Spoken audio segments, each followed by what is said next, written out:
अशोकराव चव्हाण आणि प्रताप पाटील चिखलीकर हे नांदेडच्या राजकारणातील पक्के वैरी म्हणूनच साऱ्या महाराष्ट्राला परिचित आहेत. 2019च्या लोकसभा निवडणुकीत चिखलीकरांनी सर्व चव्हाण विरोधकांची एकत्रित मोठ बांधून मातब्बर अशोकरावांना पराभवाचं तोंड दाखवलं होतं. त्यामुळं तर दोघांमधलं वैर आणखी विकोपाला गेलं. विधान परिषदेच्या स्थानिक स्वराज्य संस्था निवडणुकीत याच संघर्षाचा नवा अंक बघायला मिळाला. चिखलीकरांनी चव्हाणांचे डावे उजवे हात अशी ओळख असलेल्या अमरनाथ राजूरकरांना पाडण्यासाठी शिंदेसोबत स्ट्रॅटर्जी लावली होती. चव्हाणांचा पुन्हा गेम होणार अशी चर्चा सुरू झाली. त्यामुळं राजूरकरांच्या हातातोंडाशी आलेला आमदारकीचा घास हिरावला जाणार असा अंदाज व्यक्त होऊ लागला. त्याचवेळी नांदेडच्या निवडणुकीत आता नवा ट्विस्ट आलाय. चव्हाण आणि चिखलीकरांमध्ये समेट झाल्यानं महायुतीत राजूरकरांच्या आमदारकीचा मार्ग मोकळा झाला. चिखलीकरांच्या मुलानं ऐनवेळी माघार घेतली, पण टोकाच्या विरोधानंतर ऐनवेळी कच खाण्याचा माघार घेण्याचा चिखलीकरांचा इतिहासही राहिलाय. त्यामुळेच या व्हिडिओत चिखलीकरांच्या माघारीचं कारण काय, शंकरराव चव्हाणांना गुरु मानणाऱ्या चिखलीकरांचा अशोकरावांशी वादाचा इतिहास काय, चिखलीकरांचा माघारीचा इतिहास काय सांगतो, हेच आजच्या बिटवीन द लाईन्समध्ये समजून घेणार आहोत. त्यामुळे व्हिडिओ शेवटपर्यंत बघा आणि तत्पूर्वी चॅनलला सबस्क्राईब केलं नसेल तर लगेच सबस्क्राईब करा. नमस्कार, मी ज्ञानेश्वर रेड्डी, तुम्ही पाहताय टीव्ही मराठी.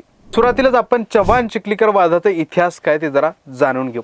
सध्याच्या घडीला विधान परिषद निवडणुकीसाठी अशोक चव्हाण आणि प्रताप पाटील चिखलीकर एकत्र आलेले दिसत असले तरी त्यांच्यातील संघर्षाचा इतिहास फार जुना आहे. यासाठी आपल्याला चिखलीकरांचा राजकीय प्रवास जाणून घ्यावा लागेल. चिखलीकरांच्या राजकीय कारकिर्दीची सुरुवात 1989 मध्ये सरपंच पदापासून झाली.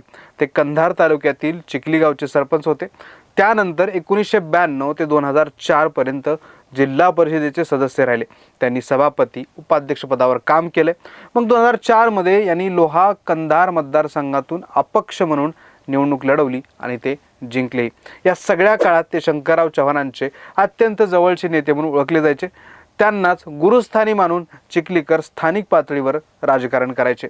मात्र याच काळात चिखलीकरांचं शंकरराव चव्हाणांच्या मुलासोबत म्हणजेच अशोक चव्हाणांसोबत वैर निर्माण झालं आणि ज्या दोन कुटुंबांमध्ये कधी काळी मैत्रीपूर्ण संबंध होते त्यामध्ये कटुता आली. तेव्हापासूनच नांदेडच्या राजकारणात प्रताप चिखलीकर विरुद्ध अशोक चव्हाण असा संघर्ष निर्माण झाला. चिखलीकर कोणकोणत्या पक्षात गेले. चिखलीकर हे शंकररावांना गुरु मानत असले तरी त्यांचा सगळा राजकीय प्रवास स्थानिक राजकारणात काँग्रेसच्या विरोधात राहिलाय. त्यासाठी त्यांनी दर काही वर्षांनी वेगवेगळ्या राजकीय पक्षात प्रवेश केलाय. अशोकरावांशी खटके उडू लागल्यानंतर ते तत्कालीन मुख्यमंत्री विलासराव देशमुखांच्या जवळ गेले. मग 2009च्या विधानसभा निवडणुकीच्या तोंडावर 2007 मध्ये प्रतापरावांनी लोक भारतीय एका राजकीय पक्षात प्रवेश केला होता. त्यानंतर 2012 मध्ये ते राष्ट्रवादीत गेले. 2014 मध्ये शिवसेनेत तर 2019 मध्ये त्यांनी भाजपमध्ये प्रवेश केला. असं करता करता त्यांनी जवळपास सगळेच मोठे मोठे राजकीय पक्ष पिंजून काढले. भाजपच्या तिकिटावर ते 2019ची लोकसभाही जिंकले आणि अखेर आता 2024च्या विधानसभा निवडणुकीआधी अजितदादांच्या राष्ट्रवादी काँग्रेसमध्ये गेले. मात्र हा सगळा प्रवास सुरू असताना चिखलीकरांचं अशोक चव्हाणांसोबतचं वैर काही कमी होत नव्हतं. उलट 2019ला काँग्रेसने अशोक चव्हाणांना नांदेड लोकसभेची उमेदवारी दिली. तेव्हा त्यांना टक्कर देण्यासाठी भाजपानं चिखलीकरांना उमेदवारी दिली आणि त्या निवडणुकीत अजिंक्य असलेल्या अशोकरावांचा पराभव करून चिखलीकर जायंट किलर ठरले. हा त्यांच्या राजकीय कारकिर्दीतला सर्वात चांगला काळ म्हणून ओळखला जातो. अशोकरावांमुळे भाजपमध्ये अडचण का झाली. मग नंतरच्या काळात अशोकराव चव्हाणांच्या भाजप प्रवेशाच्या चर्चा सुरू झाल्या आणि 2024च्या लोकसभापूर्वी भाजपने रेड कार्पेट टाकून चव्हाणांना आपल्या पक्षात सामील करून घेतलं. तेव्हा हे सगळं होत असताना माध्यमांनी चिखलीकरांना चव्हाणांच्या भाजप प्रवेशाबद्दल प्रश्न विचारले. तेव्हा त्यावर त्यांनी त्यांचं आणि माझं काही भांडण नाही, मला कोणीही शिव्या द्या पण भाजपला मदत करा, मी त्यांचे आभार मानणार आहे, अशी बोलकी प्रतिक्रिया दिली होती. एक प्रकारे अशोकरावांसोबत जुळून घ्यावं लागणार असल्याची ती कबुलीच होती. एवढंच नाही तर 2024च्या लोकसभा निवडणुकीपूर्वी होळीचा सण साजरा करण्यासाठी चिखलीकर हे तब्बल 25 वर्षाची कटुता विसरून चव्हाणांच्या घरी गेले होते. तेव्हाही दोघातल्या दिलजिमाईची चांगली चर्चा झाली होती. पण लोकसभा निवडणुकीत पराभूत झाल्यानं चिखलीकरांपुढे राजकीय अस्तित्वाचं संकट निर्माण झालं होतं. त्यामुळे चिखलीकरांनी 2024च्या ऑक्टोबर महिन्यात भाजपची साथ सोडून अजितदादांच्या राष्ट्रवादीत प्रवेश केला. म्हणजे चव्हाण आल्यानंतर चिखलीकर खूप कमी काळ भाजपमध्ये राहिले. तेव्हा त्यांनी देवेंद्र फडणवीसांनी मला राष्ट्रवादीत पाठवलं, कारण त्यांनी काही ॲडजस्टमेंट करायची होती. फडणवीस मला जिल्ह्यासाठी लीडर मानत होते, त्यामुळे मी त्यांचा नक्कीच आदर करतो, असं त्यांनी जाहीरपणे सांगून फडणवीसांबद्दल आपली भावना व्यक्त केली होती. कंधार लोहा मतदारसंघातून विधानसभा लढवून ते जिंकले. राष्ट्रवादीत आल्यावर पुन्हा संघर्ष. चिखलीकर जसे राष्ट्रवादीत आले तसं पुन्हा एकदा चव्हाणांसोबतच्या शाब्दिक वादाला सुरुवात झाली. अशोक चव्हाणांच्या राज्यसभा खासदारकीच्या अनुषंगाने चिखलीकर म्हणाले की मी 16 निवडणुका जिंकल्या, पण कधीच मागच्या दारानं गेलो नाही. माझे वडील काही मंत्री नव्हते ना खासदार नव्हते. मागच्या दारातून जायला जे काही आहे ते जनतेसमोर निवडणूक लढल्या आणि जिंकल्या.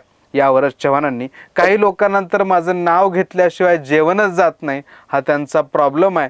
नांदेड जिल्हा महाराष्ट्रातील टॉप 10 जिल्ह्यांमध्ये असला पाहिजे ही माझी भावना आहे. त्यासाठीच मी काम करतो, त्यामुळे अशा प्रकारांना मी महत्त्व देत नाही, असं म्हणत चिखलीकरांवर निशाणा साधला होता.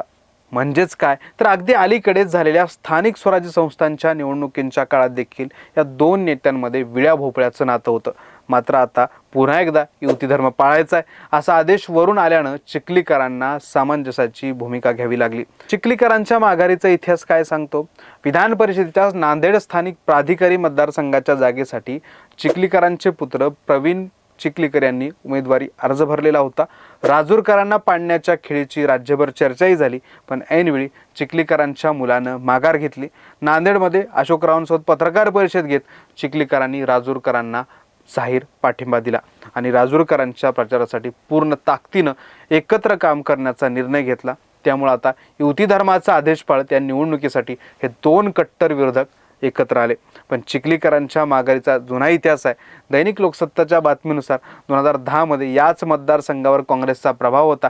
चिखलीकर तेव्हा आमदार नव्हते, कारण 2009च्या विधानसभा निवडणुकीत अशोक चव्हाण यांनी त्यांचा पराभव घडवून आणला होता. पण तेव्हा काँग्रेस नेते विलासराव देशमुख यांच्याशी चिखलीकरांची जवळीक होती. माघारीची मुदत संपण्यापूर्वी स्थानिक पातळीवर वाटाघाटी आणि नंतर विलासरावांकडून आलेल्या सूचनेनुसार चिखलीकरांनी आपला अर्ज मागे घेत राजूरकरांच्या बिनविरोध निवडीचा मार्ग मोकळा केला होता. थोडक्यात काय तर मातब्बर चव्हाणांशी पंगा घेऊन चिखलीकर हे ऐनवेळी कच खातात. मग त्यासाठी कधी देवेंद्र फडणवीस कारणीभूत असतात तर कधी विलासराव. पण असं असलं तरी ते स्थानिक राजकारणात कायम चव्हाण विरोधी कसे राहू याची काळजी घेतात. आताही वरून आदेश येतात सामंजस्याची भूमिका घेतली आहे, पण ही किती काळासाठी आहे हे काळच ठरवेल. पण तुम्हाला काय वाटतं? चिखलीकर चव्हाण आता कायमच्या सोबत राहतील का? चव्हाण विरोधापुरतंच चिखलीकरांचं राजकारण मर्यादित आहे का? तुमचं मत खाली कमेंट बॉक्समध्ये नक्की सांगा. व्हिडिओला लाईक करा, व्हिडिओ शेअर करा आणि अशाच नवनवीन माहितीपूर्ण विश्लेषणासाठी टीओडी मराठीला यूट्यूबवर सबस्क्राईब करायला विसरू नका.